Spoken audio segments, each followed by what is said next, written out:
Hi, folks. Welcome to another episode of Film Study. This is Ken McCusick, and it's time to talk about the offense from that Week 2 win over the Browns, a 41-17 win, which frankly didn't have as much offense as the score would indicate. But here to talk about with me is Jordan Kough. Jordan, how you doing? Good, Ken. Nice to be with you this year.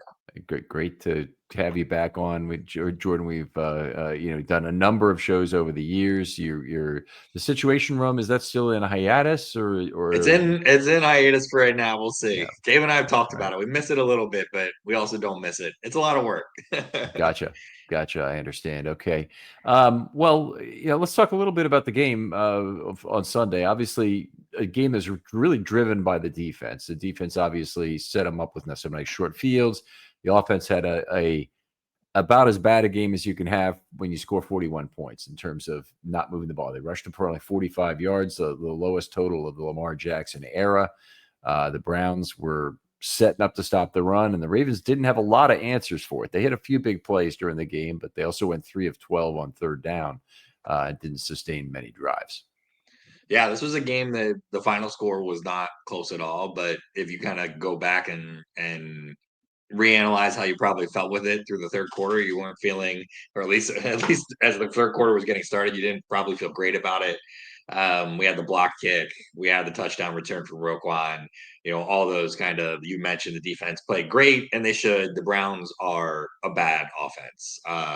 They're a bad offense, and so this shouldn't have been a close game. I'm glad it wasn't a close game, but I mean, I think the big question is Lamar. Is Lamar healthy? Because it doesn't seem like he is, but um, something doesn't seem like it's quite there with Lamar. That being said, this is early season, and early in the season, I don't know what it is with Lamar. I'm not saying that he's not in game shape, and I'm not complaining about Lamar Jackson, because how can one complain about what is probably the best player in the NFL? But it just feels like it takes a little while to get the train going. When the season starts, I don't know if that's the Ravens don't play their starters in the preseason anymore. I don't know if it's about the playbook. Or like in how much they decide that they want to roll out. I feel like the Ravens really shorten the playbook, limit, and are much more conservative about the packages and the diversity of what they're willing to bring in early in the season. That was part of the problem in the Buffalo game. It was part of the problem in kind of what was limited from the offense here in the Cleveland game. I think they should have diversified much more quickly to the pass and kind of forced Cleveland to change their game plan, but they kind of stuck with what was working, and it didn't bite them in the butt. So you can't be upset about it, but at some point you got to open it up. Probably some things I'm upset about still. Yeah, so I'm not going to be told I can't be upset about it, but I accept your opinion on that you're not upset about it. Unspectacular day for Lamar. You mentioned something doesn't seem right. I don't feel like he's hurt. It just wasn't a great day for him. He threw a couple balls that were thrown into trouble, and he was lucky didn't end up as interceptions. A couple tip balls, one on the sideline, one in the end zone, another one at the line of scrimmage. That was tipped up and could have been a pick. So he got lucky to get away with no interceptions out of this game. They didn't turn the ball over. Henry gave him another chance to fumble as well, and Wallace fortunately pounced on it. Wallace had a great game, and the backup receivers came through with a really big game. I'm including DeAndre Hopkins in that group as the number 3, but also Devontae Walker with a couple of scores, and Tylan Wallace with a plethora of contributions, including that first TD. Yeah, absolutely. I mean, this is so aside from my generalization that you can't be upset, because I'm still a little upset too. Um, this offense is potent. I mean, there is just, it really is one of those things where they don't have to be terribly too complex, and they're always going to have an answer to what the other team is doing. We saw that here. Walker is a good example of that. He's just an absolute burner in a way at the actual wide receiver position that the Ravens have not had in a long time. Probably, I mean, Toy even Smith. from his, yeah, exactly. So, there aren't answers, and if you want to try and take away the pass in those situations, the Ravens are going to be able to run the ball. We saw that against Buffalo when they weren't as effective up front as Cleveland was. Also, we didn't see Lamar trying to run the ball in this game. That's what the signal to me that something is not right with Lamar, and whether it's conditioning, whether it's like direct like injury health, whether it's something else. The zone read was barely to be found in this game. The threat of Lamar as a runner was barely to be found in this game. just felt like they just weren't. Again, they weren't trying to do it all, and it just makes you wonder why. Well, I hear you on that. Of course, the zone read in terms of any handoff to Henry is a potential zone read, and they try and make it look that way. The zone read, the defense decides if you're gonna stick that ball and leave it there in Henry's belly. It's not the offense that decides it. It's Lamar will make a read. If the edge defender is crashing, he'll keep the ball. If the edge defender is hanging out looking for a way to contain Lamar, then he'll typically hand that ball right off. What I thought the Ravens lacked in this game was a third legitimate misdirection option, and that's where Keaton Mitchell would have been very handy for this kind of game. And do not understand not having him active. Obviously, very frustrating that Ali gets hurt on the first play. I would guess that he will not see action this next week, that they'll hold him out at least 1 week, even though it's 8 days, and presumably there might be time for him to get right again for if there was in fact a concussion. I never heard officially that it was, but he'll be on the injury report probably starting tomorrow, and I assume it's likely we'll see Keaton Mitchell this week. But Mitchell gives you that third option. He gives you the option to play pony, gives you the option to use a second running back as a flanker, not take away from any of your receiving weapons down the field, still have plenty of speed there. Aside from, we saw a real nice corner route from Walker, which was really the first of his NFL career. He had a straight go against the Giants last year for his touchdown. And we have seen so far this year, Zay Flowers is uncoverable on any kind of a in-breaking crossing route. Oh, I guess crossing route's always in-breaking, but any kind of a crossing route, the trailing corner has no chance against it, which means he has to get help, which completely changes the defense. And the last thing I want to see is gadgetry run that involves Zay Flowers and taking that away as another component of misdirection. So got to have Mitchell, got to have Hill maybe if he's the guy, but got to have a second option. Maybe LeJohntay Wester also would be another guy. Yeah, and we haven't, Hill has not been, and it's early. It's early. Mm-hmm. We've been through 2 weeks. Not the Ravens not running a lot of snaps either, right? Mm-hmm. The Ravens have really on offense had, if you compare it to the amount their defense have played, had a game and a half or less of total offensive snaps. So they haven't put a lot on film. That's a good thing. Justice Hill saw more snaps in this game than he did last week, but we haven't seen a lot from him. I don't understand the keep Mitchell not playing thing. Like, you need your best players on the field. Also, though, special teams does matter more this year than it has in past years.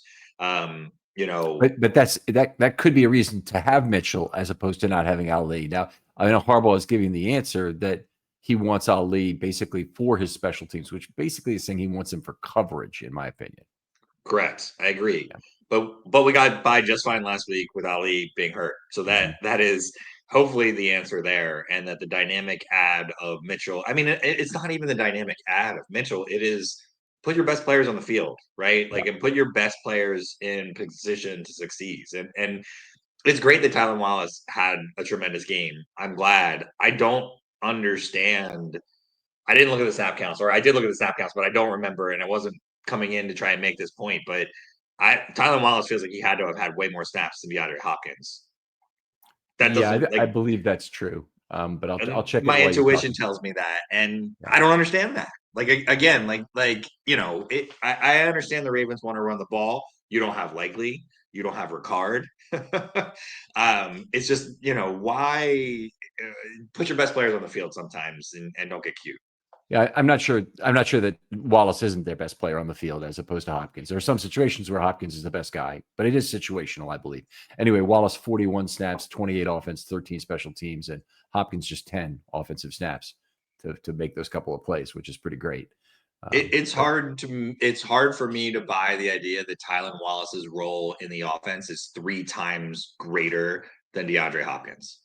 Even if I, and I don't agree with you, but even if I did that Hopkins was not the superior player to Wallace, I don't think it's a 3x factor. Okay, I'm not sure it has to be I mean, there's lots of players 2.8 to 28 to 10. No, but there's lots of players who are only 20% better than their backup, but they get all the snaps, and the backup doesn't play at all. At offensive line, that's true. Lots of positions, that's true. I mean, I believe in the fresh legs on offense. I believe in bringing Hopkins in to get some snaps. But Wallace is the best run blocker the team has at wide receiver. And they barely ran the ball this week. They did. He had a great chip block on a reception he had he had a recovered a fumble from Derrick Henry. He's a I'm not trying to bag on Tylan Wallace. That wasn't the objective here. It's just like I see the same thing with Wallace playing over Hopkins in some of these situations as I do with Keaton Mitchell not being on the active roster. It's just like it feels like there are tools in the belt here that for whatever reason we're choosing not to utilize. And like maybe once Ricard and Likely come back, we start to see Wallace's role reduced because they're figuring out ways to use him in that slot receiver role a little bit more like a tight end role, a little bit more cover for the fullback role. And so then I think that there's something to buy into the idea that there are more snaps to be had if you're running the ball more. But simultaneously, the Ravens were also committed to throwing the ball more in this game. It was clear that they weren't going to be running the ball effectively. They were throwing a lot. I just have a lot of questions about the Ravens offense from that perspective overall. And Keaton Mitchell is kind of part of that conversation. I mean, the Keaton Mitchell conversation is worth it. Here's the big statistic for me for Keaton Mitchell goes back to week 1 against Buffalo. Okay, you make the selection of Ali over Mitchell, and you had him for the whole game, so it's not a question of, he got hurt on the first play. That's the reason why he didn't play. In the first week, he was used for 7 kickoff return snaps and 1 snap of offense and 8 other special team snaps. So the 1 snap of offense, you can't convince me under any circumstances that's going to be anything close to what Mitchell would provide on offense, but either tactically or in actual fact in terms of being on the field. And the 7 snaps of special teams play is such marginal value relative to the incremental value over Mitchell that he would have on those same snaps, or that you would have to force somebody else like Hill onto the field to cover some kicks, say, which he did his whole career before. I think last year was the year he stopped playing special teams, but he's perfectly capable. He's probably still one of the best gunners on the team right now. And he can cover kickoffs, no question about it. It's just a matter of who do you not want on the kickoff return unit. And it's 7 extra snaps out of Ali. Just doesn't make any, or 8 extra, I think it was. Yeah, makes no sense at all to me relative to what Mitchell could have provided this team in terms of misdirection. And I think they missed it in week 1. And not maybe as much as you would think, but I think he could have been one of the players who would have been around late in that game to maybe make a play. Most of the time, Mitchell does his damage early. He's a build up the lead player. He's not necessarily a put the game away guy. But if you want to talk about the best misdirection of weapon on the team, you just described it when you say the other team's antenna is up when he comes into the game. They all know he's getting the football, so we can't design a play for him. Great. Exactly. Put him on the field and get it to someone else. if only everybody thought I had Hace's every hand at poker, I'd have him. Yeah. Anyway, just bothers the hell out of me that I think some of that terrible explanation. I think some of that is just noise, and I do think that Harbaugh kind of screws around, and the injury reports and all the they love their I don't even know what the word for it is. Yeah, they're into that, and they're into the misdirection during press stuff and not sharing information, and they think that there's a quantifiable edge that they get from that, and maybe there is. Maybe we're missing the boat here. Maybe they're setting it up for Keaton when he does come in for there to be extra focus on him because he's saying this stuff now, and I wouldn't put it past them for thinking that they're the smartest guy in the room to say that. Yeah. I mean, you don't, if it was truly true, you don't need to tell anyone. If it's not true, you can't make it so. So right. I'm not buying it either way. I mean, it's just, I already listened to what Harbaugh says with a shaker full of salt in terms of those interviews. I know, his goal should be to misdirect in those. I'm good with that. I'm good being lied to when I'm asking him questions at the podium. I don't want him to tell us anything about injuries because we don't need to know. And as Ravens, fans, we should want there to be no information forthcoming on injuries. We should never hear, by the way, with our Darius Washington injury, I have no idea what his status is, but nothing should ever be mentioned until he's ready to come off the injured list and start practicing. Yeah, any week now. Yep. we're still expecting him back. You can say that kind of stuff, but don't say anything about it. If he had surgery, don't talk about it. There's no reason anybody other than, on any other team needs to know that, or any other reporter. Just stay quiet. Do other teams actually watch the press conferences of all the 31 other teams in the league? They might advance scout the press conferences just for some information there. I guess it's so easy to have an intern do that, and it's so True. little total tape. I would say sure. And it takes so little effort to really do it. I mean, you can even have a PR guy do it. You wouldn't need to have a football ops guy do it, but you probably have a football ops guy do it. Interesting. And you got a lot of guys. All right, let's keep going. Per play efficiency in this game, for 2 games, remains very high. It wasn't really high in this game particularly, but it's very high for 2 games. But if you look at the results, completely barbelled on offense. This is not a offense right now with the kind of the by-play results they've had. If you put them back into the jar and redrew from it, you're not going to get the kind of optimal scoring that you would expect, because you're going to have a lot of variation in result, which you generally value that accrues to the defense.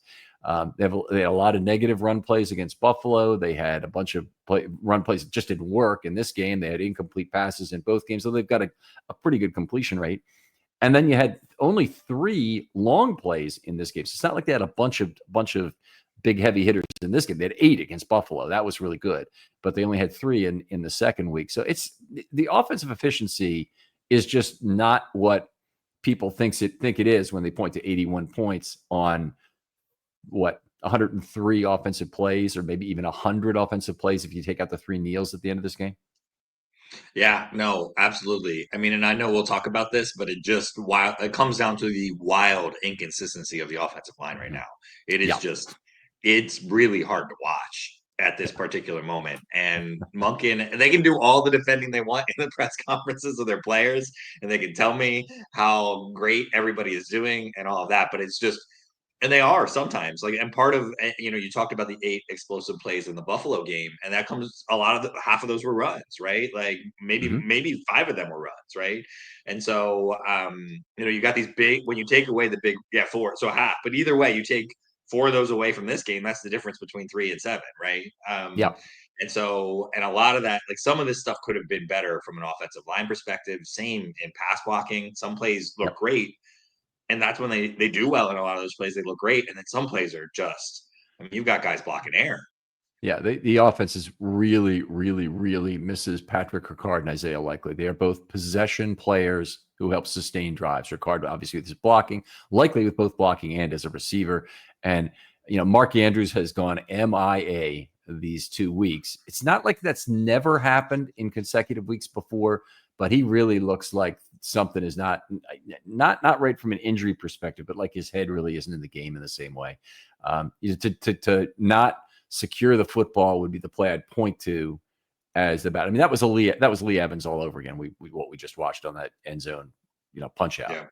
And he's got to find a way to secure that football. He's got to be more football aware. And Andrews is a guy who's typically turtled up in the end zone after the catch. Been very aware of snatch and to the belly kind of thing. And he took it too easy. He took the ball as secured and paid the price for it. I mean, we really are seeing the rise of Zay Flowers being the primary for Lamar Jackson. I mean, until this year. I mean, even last year, through a part of it, it still was Andrews. But we're starting to see an evolution where Lamar's moving away from that. That's not necessarily a bad thing when it comes down to it. I mean, we're also seeing Lamar trust Hopkins on some of these deep throws in Yep. isolation, where he's still got a guy on him to a degree. Lamar really hates to throw the ball to guys that aren't open. Yep. He really doesn't like to do it, and it's part of why he doesn't turn the ball over. It's part of what makes the Ravens offense great. I am glad that he does that. Part of what allows him to do that is he can get away with more than a lot of other guys in the league can get away with. But he trusts Hopkins in a little bit more of a way that Flacco kind of started to trust Bolden when we were kind of in that era of this team. And if Flowers can be a primary, and then they can lean back if teams start to evolve their coverage away from Andrews. And I have not watched enough of the film this year to know whether or not. I mean, Andrews has been so impressive about Andrews' career as he's done it in the way that Kelsey has done it Mahomes, where not only was he the primary guy, he was the primary guy the defenses were still trying to key in on, and he was still Yep. getting it done. I don't know if that's still happening this year. It very well could be, which is why he's not, from a volume perspective, getting it done. If that volume shifts to, say, Flowers, and we can see that ebb go back over to Andrews, or likely when he comes back, that's a good thing for the Ravens offense when it comes down to crunch time, and when they are going to have to reach into the bag down the stretch of the season. Yeah. And I think Andrews will get better opportunities as time goes on. But he's 4 targets for 7 yards right now. The 4 targets is not at his normal level, but the 7 yards for 4 targets is obviously at the Deontay Johnson level of production. It's not acceptable. So I'm there are a lot of things to be frustrated about in this offense. There's a lot of things to be happy. Wallace is playing good football. I don't have a problem with that. I think, Henry has had barbell results, but his results have been good enough on a yards per carry basis that they overcome basically exactly right now. I think the fumble he had in Buffalo, and it's very fortunate the fumble got recovered in this game as well, because it could have made a difference in terms of maybe not the outcome, but definitely the amount of perspiration involved in that game from the fans. Okay. Some other things that are not perfect about it. Well, I guess we'll talk about the Browns a little bit defensively, because first of all, the Browns are very good this year. They've got a front 6 that is absolutely outstanding, and just watching the offensive line struggle with these massive beasts. Graham is outstanding. Malik Collins is outstanding. We obviously know Myles Garrett's outstanding. He gave Ronnie Stanley a reminder of that in this game, and then Isaiah McGuire on the other side is pretty damn good. They've got a lot, and Shelby is good as well. He's like an improved version of Broderick Washington, maybe, if you want to talk about it here, a guy who has some ability to get up as a defensive tackle and make a play on the ball. They have a lot of talent in the front 6/front 7. They run a 4-3, so I'm really calling it the front 6. But their 2 inside linebackers are both good. Devin Bush has found a new home, and he's actually playing well for the first time in his career there. Playing up to his draft status anyway, and Schlesinger has looked very good through 2 weeks. So it's a very tough team to run on. They pack the box. You better not run. You better actually go after plays in the way you did. And one of the things that I was a little frustrated about was, despite the fact that they're packing, and they had 8 a lot, but they had 9 on some plays where everybody was close to the line of scrimmage, and you have to just decide you're going to pass in those situations. And Lamar needs to make that decision at the line of scrimmage. I didn't feel like they beat the Browns badly enough on those plays in this game. That would have been my major frustration, is they didn't throw over the defense enough to make players like Delpit pay for being in the box. And some of that is like personnel decisions. Some of that is how they line up. It drives me. If the Ravens know that these teams are going to crowd the box and do that, and likely not being there makes this a little bit more difficult. Mm-hmm. But stop putting everybody inside the freaking numbers on that side of the ball, having 2 tight ends, having 2 guys in the backfield and 1 guy to the right, and then you're going to try and throw the ball. Well, yeah, I mean, it's going to make it a lot more difficult to do that.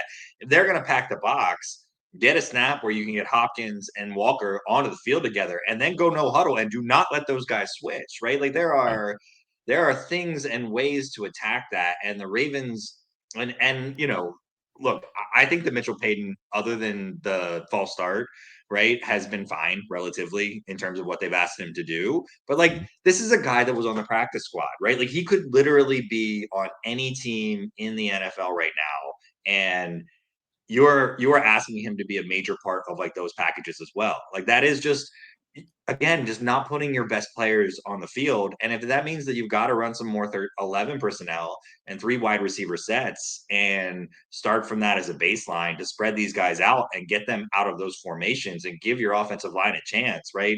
If these guys have guys on both sides of them in every single gap on every single play, like, Right. I can also understand how that makes it hard to be successful in what you're trying to do. I just, the Ravens get stubborn. The Ravens had another problem in this game, and that is that they couldn't block 5-on-5, and then they had to start blocking with a lot of eligible receivers. But the Browns, when they rushed 5 or 6 in this game, Jackson was under 4 yards per pass. I had that. I'll be getting to that later, but they look terrible. when they rushed. When they rushed 6, they only did that 4 times, but 0 yards on those 4 plays. So That being said, Cleveland looked very good against Cincinnati last week. yeah, Cincinnati's offense, even with their backup quarterback after their starter came out, looked very good after that. yeah, And so I think there's a lot of credit does need to be given to Cleveland. I think they're going to be a yeah. good defense this year. And I think everybody just kind of assumed, oh, they're going to be back because they're the Browns. And there's nothing wrong with making that assumption. You, you know, it's really important for Ravens fans that the Browns play well this year. Now, obviously, first of all, the Ravens got 1 game against the Browns in the rearview mirror.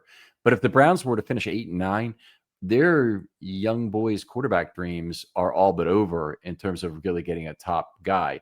They have an extra pick in the top 10, but if they end up drafting 13th and have an extra number 10 pick, that's still not enough to move up to the number 1 pick overall without surrendering yet another first round pick from a future year. That's a big thing for the Ravens to shoot for.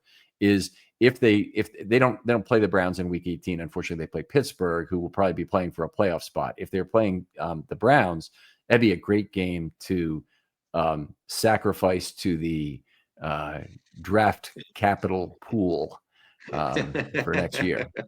It would be it'd be a big one, and obviously it's one of the big things that it worries me. It doesn't keep me up at nights, but it worries me when I'm awake during the day that the Browns are going to supplement the fantastic draft they had this year with actual talent next year again on offense. But they got a bunch of good defensive players this year. Don't worry, the Browns offense is trash. And they're not going to be able to win. I mean, they're not going to be able to win many games because Yeah, of that. I mean, it shouldn't have been 17. It should have been 10 in this game. Marlon Humphrey, like, I don't know. Like, hopefully the Ravens are getting all this bad tip luck at the goal line yeah, out of their systems yeah, now, because because there's that's only how so it much. works. Yeah, exactly. Yeah, just like in roulette and blackjack. Yes, right. Yeah, you want to have that martingale system. You're always doubling your bet. I wouldn't do that. I wouldn't do that with this team right now. That's for sure. But like hopefully some of that luck will regress over the latter portion of the season. But this really should have been a 10-point game. The offense is not very good. The Ravens defense played very well, but not like the Browns defense was very good in this game because they were really dominant up front. The Ravens Yep. defense just played better because like they have better players overall than the Browns had. I don't think they did anything particular. I wasn't terribly impressed with anything in its uniqueness. Yeah, I mean the Browns are playing with a very limited quarterback in terms of the Ravens didn't have to make a lot of sacrifices to get pressure on him. They could rush 4, do it effectively. We talked about that on the defense show. I'm not going to go over that again, but please go back to listen to part 2 of the defense show if you want to hear a lot of the detail, or go out and on to filmstudybaltimore.com and read the article about it.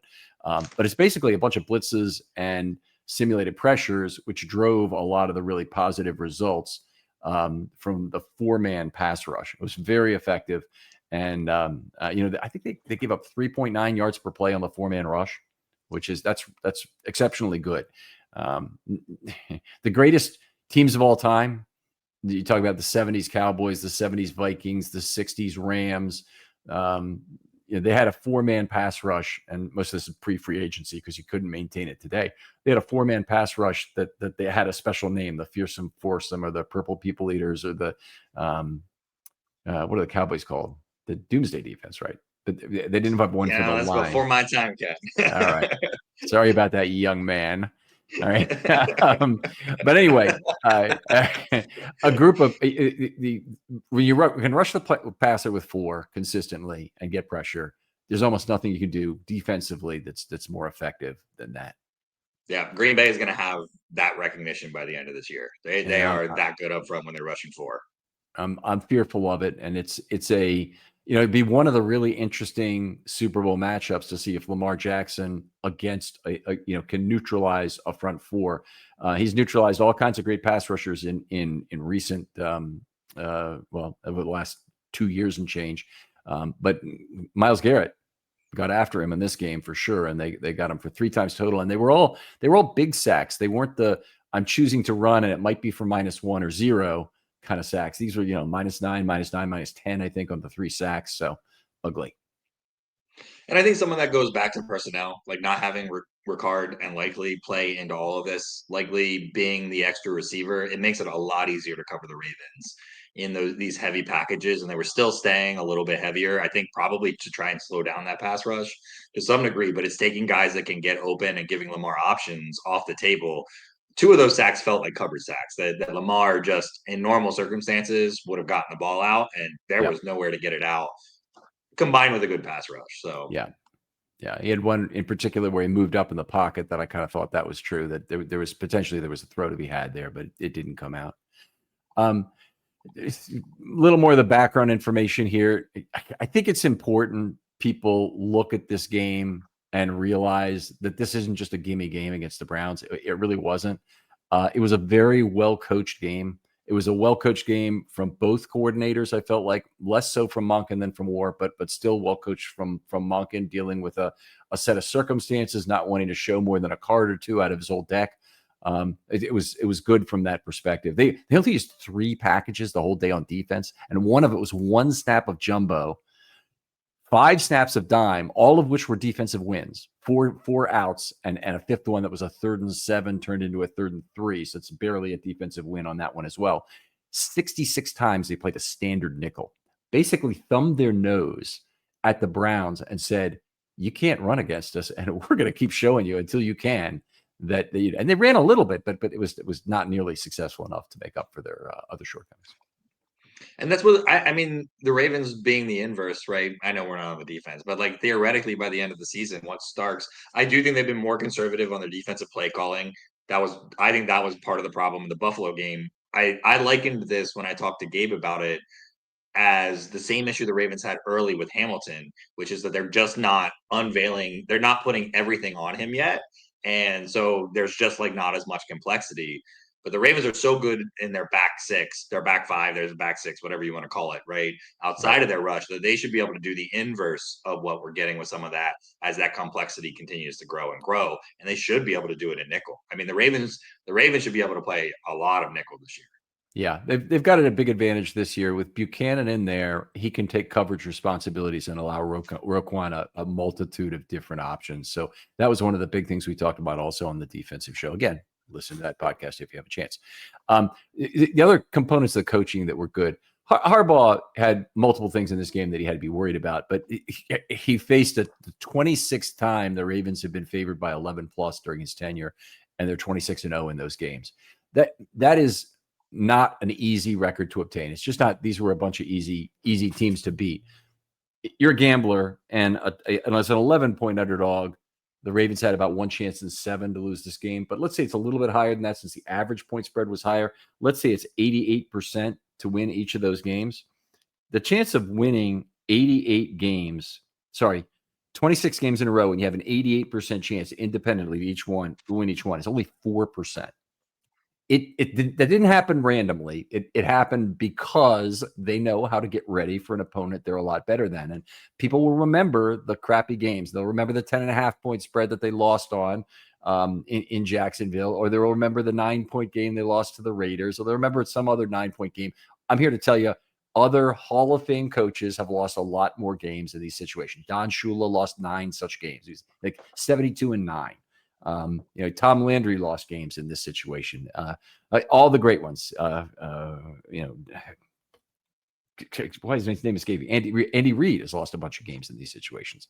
So Mike Tomlin has lost games in these situations. So it's Harbaugh is actually special in this particular way, and the people who are on Harbaugh's back need to realize that for this. And I think that the loss at Buffalo was really unfortunate. And it was really unfortunate because of the way it rolled out, though, more than the fact that they lost a game that they had about a 53% chance to win at the start. Yeah, true. Right. Like if you ignore the arc of like Yeah. where it ultimately went, Yeah. but like also it was just a Murphy's Law game, right? And like it's very like I was really upset after the game, and I still would not be upset if the Ravens at the end of the season, if they don't win a Super Bowl and there's a coach that they really like, decided to make a change and brought in whoever that coach was. But I feel less strongly about that today than I did at the end of the Buffalo game.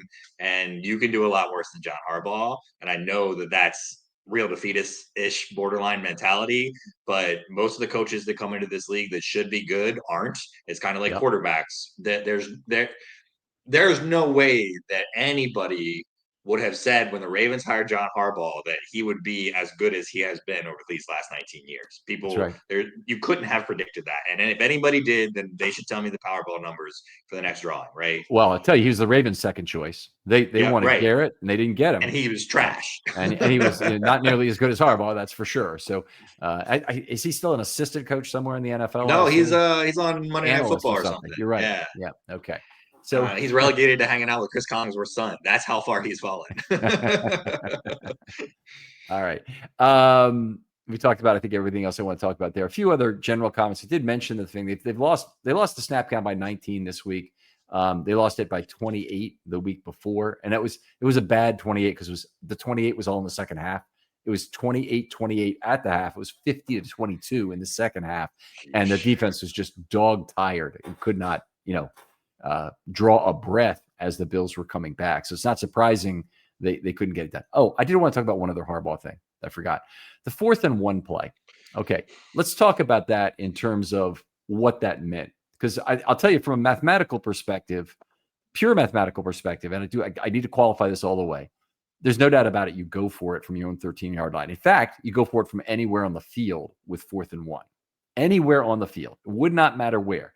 The reason I would say you don't do it in this instance is that it's literally about the only way you lose a game to the Cleveland Browns is by going for it, giving them a short field, and letting them score. But the other choice, which was punting, did also give them a short field, and they did score a field goal, not a touchdown. But there was risk associated with both avenues is the key point. There is no safe option. You got it wrong because the Ravens, what the heck was that sequence? What was that?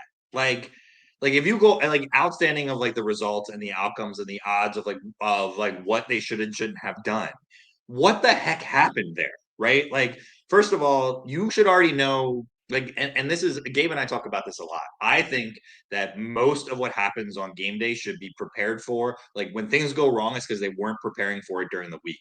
One of the things that you need to be talking about during the week is these kind of situations where Mm-hmm. when we are deep in our own territory, but it's 4th and 1, this week we're going to go for it with this package, right? And you have got to be ready on the field. The players that are watching need to come into that situation, need to be ready for it. And you have a package and you're ready to go. And that is fine if you get them on the field immediately.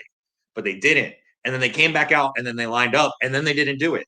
Like just outstanding of like should or shouldn't you do it? What the heck? Like it was just really bad process. If you're asking me what the heck were they thinking, I think I can tell you that they all summer they practiced running with a difficult cadence, a cadence that would challenge the offense, and they would do these set and snap drills every single day where they go up helmetless to the line of scrimmage. They get to the line of scrimmage, they try and get their play off, get out of their stance quickly, do all the things they need to do.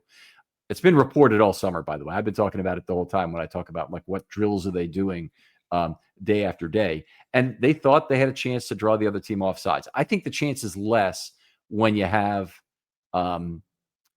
Andrews at the line of scrimmage. I think the chance is better when you have Jackson at the line of scrimmage. But Jackson's never really been a good hard count quarterback in his entire career. That's the one. The one thing that Lamar has never been good at is the QB sneak. Well, it's and he shouldn't be, honestly. You don't want to really use him in that way. They don't want to use Mahomes in that way, and I understand completely.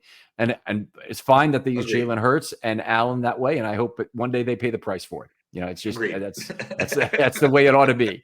You shouldn't get away with that many tush pushes without some consequences. Is the truth of the matter. But in the case of Andrews, they could have gone for it there. I think that it probably would have been a gain of 3 to 4% in terms of win probability in the game. Probably not even that much because they were already a pretty high probability of winning the game.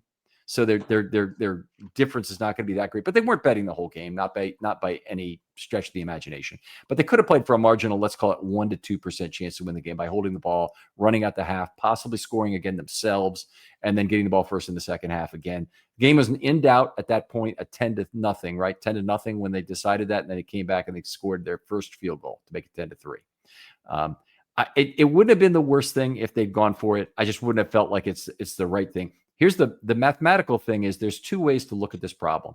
One way is like it's a straight exchange of win probability, which I'm okay with looking at that way. And certainly when it's the last decision you make in a game, I think it's certainly the right way to do it. But there's another one that you work with that has to do with gamblers managing a bankroll, which is called risk of ruin analysis. And that deals with this problem very differently. It says you have a chance with a given play, and you don't know, of bankrupting yourself on the play in terms of the win. And I think maybe not on this play, but on some plays, I think that's potentially true, where you can lose the game on the play, but you can't win it. And you really don't want to take that chance. And I think this was a game where the right call was to not do that. And then they didn't call timeout, which was a little strange to me, which gave them 5 yards. So, again, like I said, that's where it just didn't. I hear what you're saying, and I've heard those reports about what they were trying to do and all of that. Fine, but like again, do that in cadence, do that quickly, make the defense feel the pressure and the rush of that. You gave them a timeout. You let them see the package when you were coming out. They came out heavy. Like there was just like I mean, when they came out super, super heavy, the Ravens might as well just have called timeout and just punted the ball. Like it was clear immediately. One, I didn't think the Ravens were going to convert that, and two, that they weren't going to actually go for it, right? And it just didn't feel like that was ever the case. Like ESPN had the probability on that before that play happened at 85.3%. So again, it couldn't. It's very unlikely that it would have been a 4% swing, in terms of win probability. It moved from after that play it moved from 14.1 to 14.7. oh, that was after they punted, though. Yeah. After, no, that was after the delay of game. The play that they took the penalty on, they were at 14.7. And then the next play, it was up to, oh, geez, this meter is really. Okay, don't worry about it. Don't worry about it. So there 14.6. It actually went down by 0.1% because they punted, right? But so I'm just saying that it wouldn't have swung to 18 or 10 or I don't think there would have been a 4%. No, because those aren't the two outcomes you're looking at. The two outcomes you're looking at is Cleveland has the ball at the the 15-yard line or whatever it is, or 13, or the Ravens have the ball at the 15 with a first down. So those outcomes have different win probabilities. Yeah. That's the currency in play. So it's kind of like saying if you have a $300 bet out there on the blackjack table, it's a bad example. 300 bet on the pass line at craps because that can only pay off at even money, right? So it's really a $600 bet because it's worth 600 or zero when it's resolved. Yeah. Right. Okay. All right. Let's keep moving on. I know you know how to play craps. That's always been a lot of fun when we get together. What else I want to say about this? They only scored 3 or 4 times in the red zone, a lot better than Buffalo, where they had, I forget if it was 1 of 3 or what it might have been, but Buffalo was 5 of 7. They went 1 of 2 in the goal-to-goal situations. That getting backed up from the half-yard line after the Walker catch, that was one of the big offensive smack my heads of the game. All right. They're 3.52 points per drive through 2 games. Fantastic. It's basically all from the Buffalo game. This last game, they were just slightly under 3 per drive. But I think that there's the potential from the variance that I would see that they've had so far. There's the potential to reduce those results. I am hoping that the defense will set them up with some more short fields and that the return of some players is going to improve the offense. But right now, it seems like the ultimate first world problem is we're complaining about the efficiency of an offense that scored 81 points in 2 games. Yeah. Well, technically the offense only scored 74. You're right. 74 of those. Yeah. But still first world problems. Yeah. All right. Let's talk a little bit about Lamar. I want to get into the pass rush against him a little bit. They rushed 20 times. He had 7.5 yards per play on those, and they still got 2 sacks out of 20 plays. So 10% sack rate, small denominator, but a 10% sack rate on a 4-man rush. That's certainly, you'll take that any day of the week. They had 8 plays with a 5-man rush for 47 yards, 4 plays with a 6-man rush for 0 yards. So they only had 12 for 48, 3.9 yards per play with a sack when they rushed 5+. And I'm afraid that Lamar is going to have to prove again this year that he can deal with run blitzes / pass blitzes in his face at the line of scrimmage and knows how to deal. Nielsen knows that he's going to need to know how to deal with cover 0. Zay Flowers is going to have a whole package of plays that Lamar can check into when he sees that look. We can't have another situation like happened at Miami in 21. Well, and you hope the addition of a guy like Hopkins allows you to do that too. And that Flowers and Hopkins in those game plans in a cover zero press are two of the Yeah. guys that are out there. Same with Walker, right? He's such a burner. He's so fast that if he can beat press, that it is gonna like teams will get burned on that, or he can just break that off for that quick under slant or whatever it needs Right. to be. Well, I mean, honestly, you don't even really need to break the route off. The standard Walsh hit him at 41 to 42 yards down the field on a go route. That takes less than 2 seconds to get out of the Right. quarterback's hand, and there's really nothing the defense can do to prevent it. They have to stay with that receiver. So if you don't have a man back, you operate at your I own just meant if peril. they were off Yeah, instead of press because they wanted to respect Walker, he reads that 4 yards into the gotcha. route, breaks it into a slant. Gotcha. No, you're right. You're right. And then Flowers is an outstanding weapon for that. Same Obviously, guy. I mean, they can both do that. Hopkins can win on back shoulder. I mean, they have the yeah, formula for it, and at some point they'll probably get tested there again, and it'll be interesting to see. Well, and again, we'll talk about this with the offensive line, but you get more consistency from the offensive line, and the Ravens should still be able to run against heavy fronts. And I'm not. It's not like one of those things where the Ravens should always throw the ball if they're always seeing a heavy front. They have been good running against heavy fronts before. We've right. seen that, and Ricard helps with that a lot. Yeah.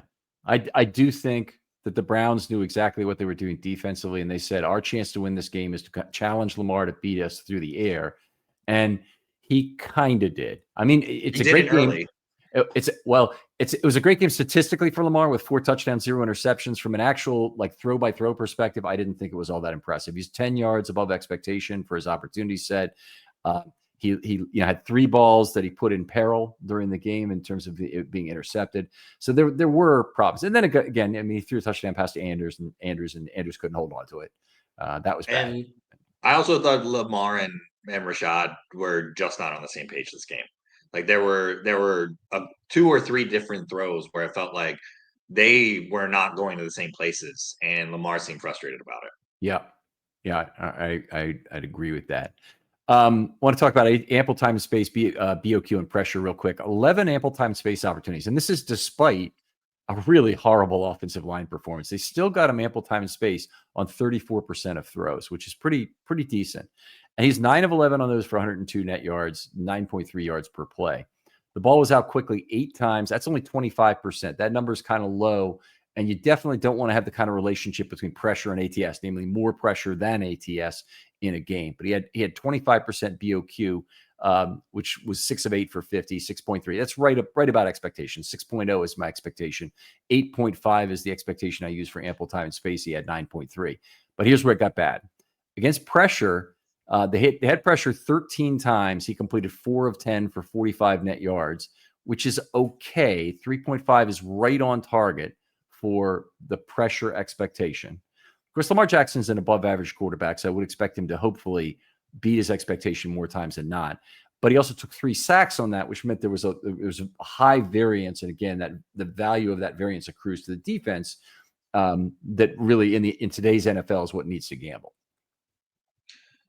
Yeah, it also felt like some of those pressures were coming from, and because the Browns have a good defensive line, even when they were rushing extra guys, it was still those defensive line guys creating those pressures. Yep. I think those are in some ways tougher pressures, right? Because like sometimes you get those pressures off the blitzer, the guy coming off the edge. You have more time to get away from that. You have more time to make a little bit more time to make a decision. Obviously, Myles Garrett is terrifying, and I would not want to be sacked by him. And I think that just kind of speeds everything up and adds to kind of where the Browns can be really successful on some of that stuff. Right. The interior pressure was awful in this game. The Ravens got it too on their end, but the interior pressure was relentless here. Malik Collins was fantastic in this game. Graham, he only got 1 pressure, but he was constantly too much for the Ravens offensive line, particularly in the run game. Shelby was in the backfield. I'm missing. And guys were getting moved. Guys were getting moved around. This is the pressures. Look, pressure is a great stat. Sacks are a great stat. They tell you and are valuable in like their own unique ways. But the Ravens guys were just like not in the right places, so to speak, often. And whether that was generating direct pressure or not, I think that like the added weight of a quarterback being worried about his guys not being able to do what they're supposed to be doing, it also accelerates some things as well. Yeah. Yeah, I agree with that. Let's see. What else did I want to say about this? He was 0.3 yards per play above his expectation. Last week, that number against Buffalo was 4.0. 4.0 yards per play better than expectation. Next gen stats had him at 2.83 time to throw, 14th in the league. That's not where Lamar Jackson is supposed to be. He's supposed to be in the top 5. If he has his normal 1 or 2 really extended plays, and he had one kind of extended this play this time where he threw the ball down to Hopkins after a fair significant run around the backfield, but didn't really have a lot in terms of running around in this game for 6, 7, 8 seconds. He had a 5.5 second play maybe. He'll 1 9-second play in 30 snaps will increase you by 0.2 of a second off your average. Yeah.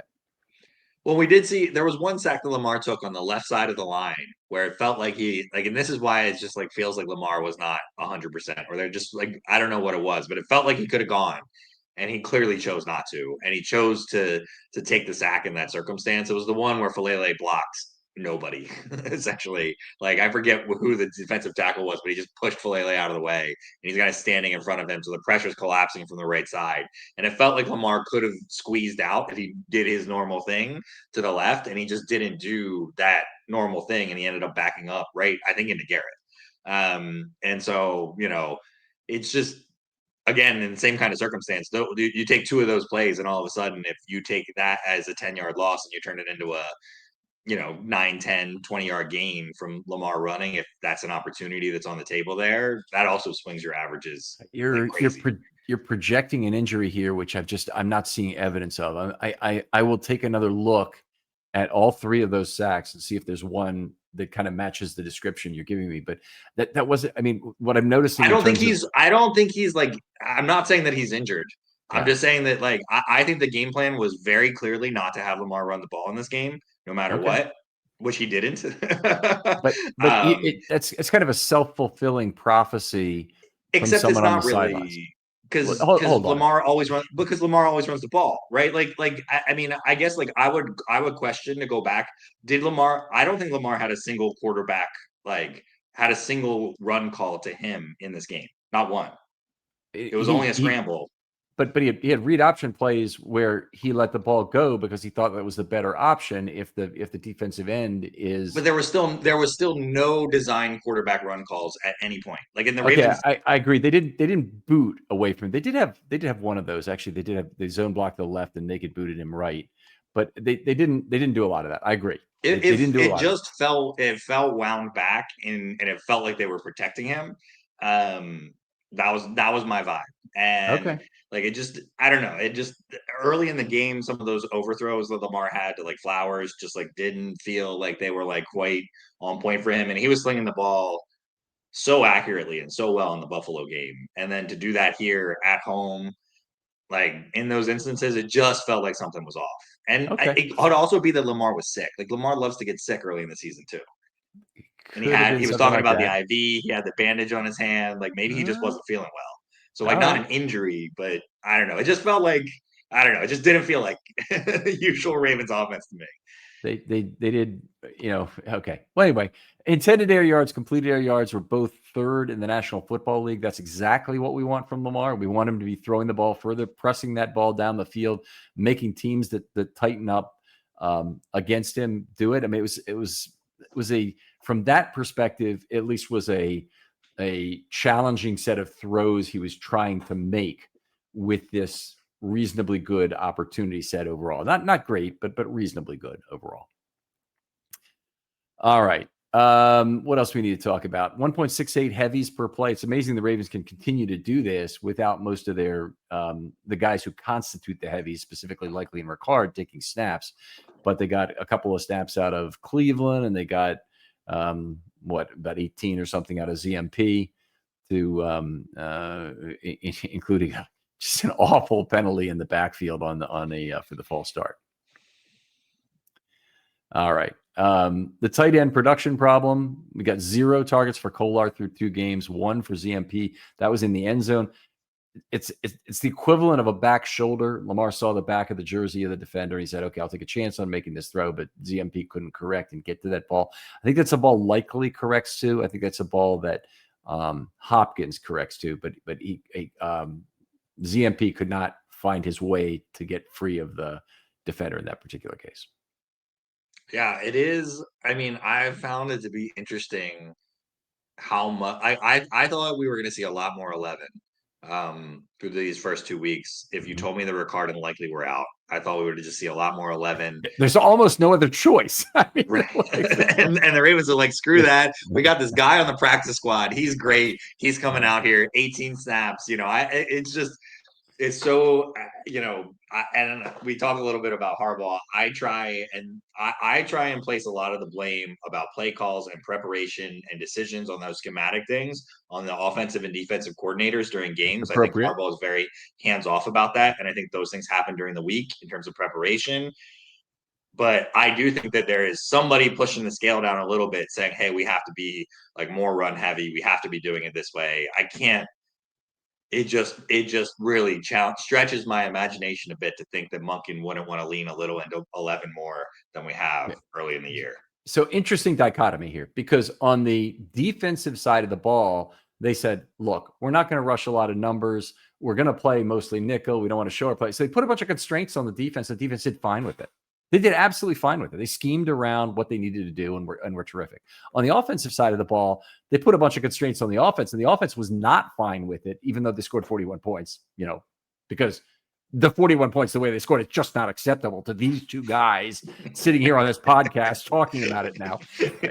Of course, we're very happy. We're going to look at this 20 years from now. We're going to remember that's the damn 41-17 game that they won, despite the fact they should have won about 24-10 kind of thing. But anyway, the fact of the matter is they put all kinds of constraints on the offense, starting with not having Keaton Mitchell active. And and then bringing up ZMP and I don't really have a problem. He blocked pretty well in this game. Brock blew in the first game. Not a real problem with his play, honestly, but he had that really bad penalty where he was not as much a part of the cadence drills in camp just because he gets less snaps than other players do.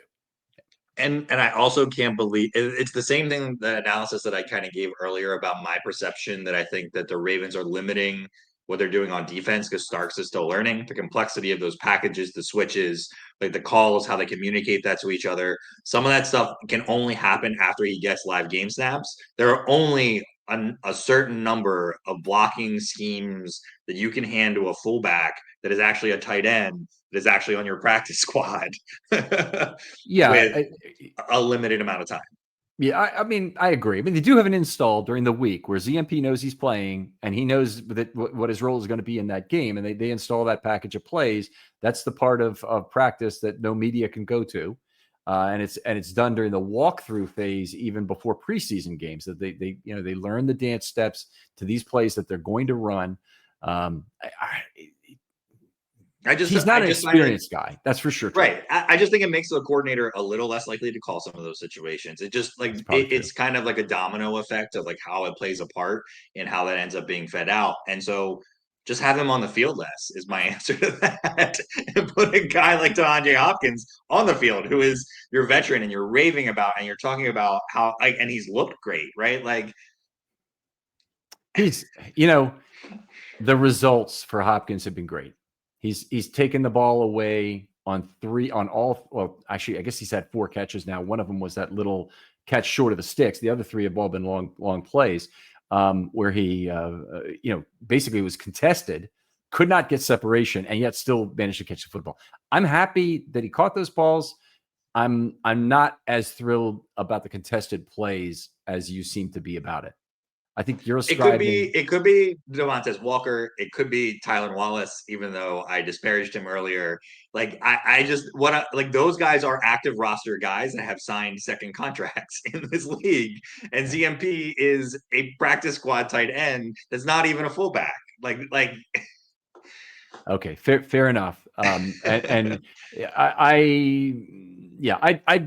very interested in seeing what other ways they can find to create more misdirection than they have. That was the big missing element to me was misdirection from this offense. It wasn't, they just didn't put their damn best players on the field.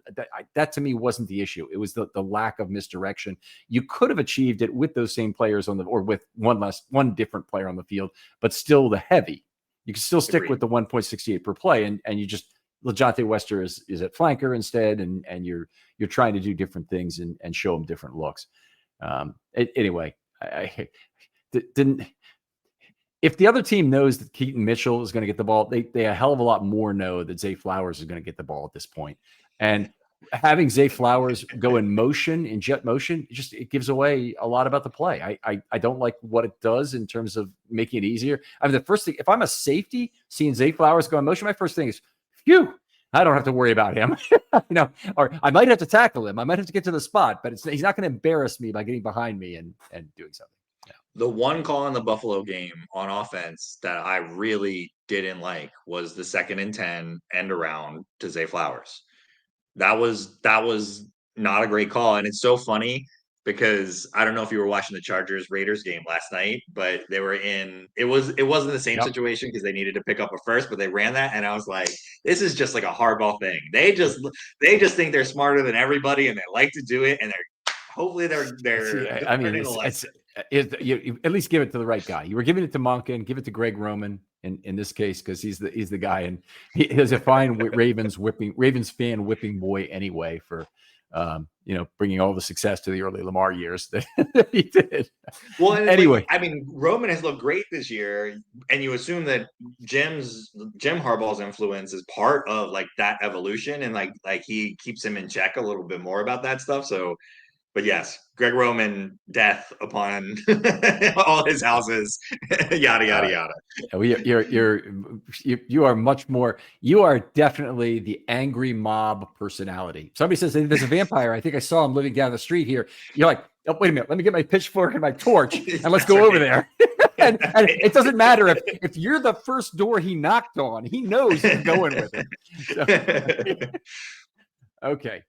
Let's move on a little bit here. Last thing I want to say in the scheme stuff was that they had 11 set and 22 chip blocks. They used over one eligible receiver per play to block. That's very rare that ever happens.